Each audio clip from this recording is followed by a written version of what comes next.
Hello everyone, welcome to my channel. अस्सलाम वालेकुम। तो आज हम बनाएंगे मुलेठी सीरम। तो ये है मेरे हाथ में कुछ मुलेठी की डंडी। तो चलें इनका एक ऑयल बनाएंगे। कुछ दिन पहले ये कुछ ऐसी नज़र आती हैं, देखने में ये ऐसी होती हैं, देखें ज़रा। ठीक है, तो चलें अब इनका कुछ हम करते हैं। तो ये ऑयल था जो मैंने 1 महीने पहले बनाया था। ये इसकी जो ये है मुलेठी की शक्ल कुछ इस तरह हो गई है। ये 1 महीने से बना हुआ है और मैंने इसको इस्तेमाल करके देखा है। मेरी स्किन जो है वो नॉर्मल है।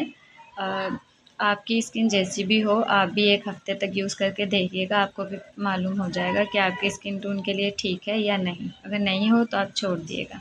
ये पहले ऐसी नज़र आती थी और अब ये 1 महीने ऑयल में रहकर ये ऐसी नज़र आती है।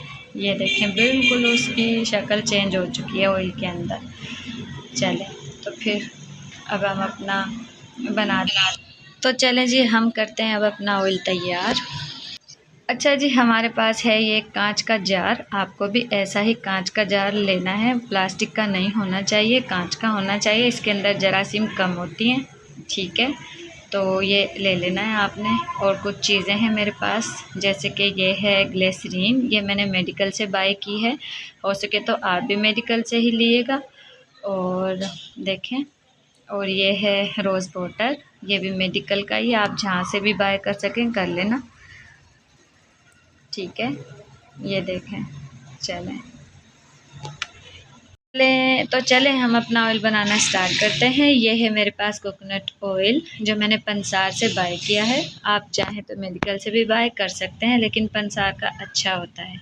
तो चलें, ये 2 इसकी मुलेठी की डंडियाँ ली है मैंने, नॉर्मल साइज़ की हैं।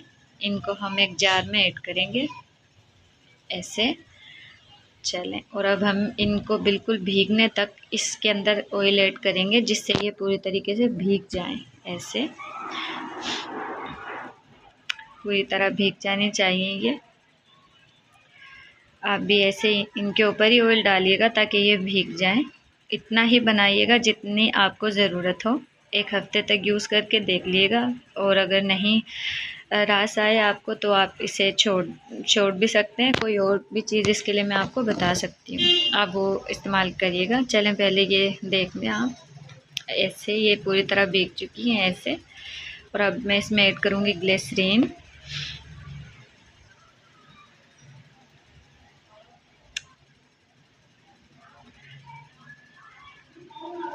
मैं इसमें ग्लिसरीन की 1 चम्मच ऐड करूँगी, क्योंकि मेरी स्किन टोन जो है वो बिल्कुल नॉर्मल है। मुझे इसके लिए इतनी ही, मेरी स्किन के लिए ये ठीक है। आपकी स्किन जैसी हो, खुश्क है तो आप ज़रा सी और ऐड कर लिएगा, और अगर नॉर्मल है तो बस इतना ही। तो जी ये है ऑलिव ऑयल। आप ये भी कोकोनट ऑयल के हिसाब से इसके अंदर ऐड करिएगा, जैसे आप मैंने वो ऐड किया था कोकोनट ऑयल, और मैं ये भी उसी की ही मिकदार में इसके अंदर ऐड करूँगी, उसी के बराबर का। वो मैंने तकरीबन 3 से 4 चम्मच ऐड किया था, और ये भी मैं इतना ही इसके अंदर ऐड करूँगी।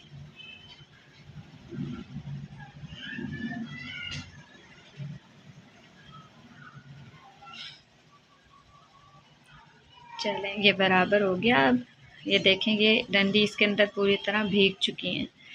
मुलेठी की जो डंडियाँ हैं ये देखें पूरी बराबर इसके अंदर भीग चुकी हैं। अब हम इसको वैसे तो महीना भी आप इसको यूज़ कर सकते हैं, लेकिन अगर रास आ जाए तो महीने तक यूज़ करना, और नहीं आए तो फिर 1 हफ़्ते के बाद आप इसे छोड़ दिएगा। अब इसे आप 3 दिन के लिए धूप में रखना, फिर यूज़ करना। अच्छा जी, ये है रोज़ वाटर जो मैंने लिया है, आप भी ले लिएगा। और इसके अंदर मैं अब ये 2 मुलेठी की जो डंडी हैं, लंबे साइज़ की हैं कुछ, ये मैं इसके अंदर ऐसे डाल दूँगी ऐसे। ये भी ऐसे, और अब इसको बंद करके अच्छी तरह हिला लूँगी ऐसे ऐसे। और अब आप इसको भी अपने चेहरे पे, हाथ पैरों पे ऐसे इसका शावर कर लिएगा। ये भी बहुत अच्छा है, बहुत अच्छा है। ये इसकी जो हमने अभी ऑयल बनाया था ना, ये उससे भी अच्छा है। जिनको ऑयल रास नहीं आता वो ये बना लें, इससे भी मुलेठी के तमाम फ़वाइद चेहरे पे मिल जाएंगे आपको। उतने ही मिलेंगे जितने ऑयल के हैं। कुछ लोगों को ऑयल नहीं रास आता तो वो ये बना लें। ठीक है जी, ऐसे ये ऐसे भीग जाने चाहिए ये भी तकरीबन ऑयल में। आप इसको अपने फ्रिज में रख देना और हर सुबह शाम जिस वक्त आप अपने चेहरे को फ्रेश करें इसे यूज़ कर लीजिएगा। अच्छा जी, हमें दीजिए इजाज़त। अगर वीडियो पसंद आए तो लाइक करें, सब्सक्राइब करें। अल्लाह हाफ़िज़।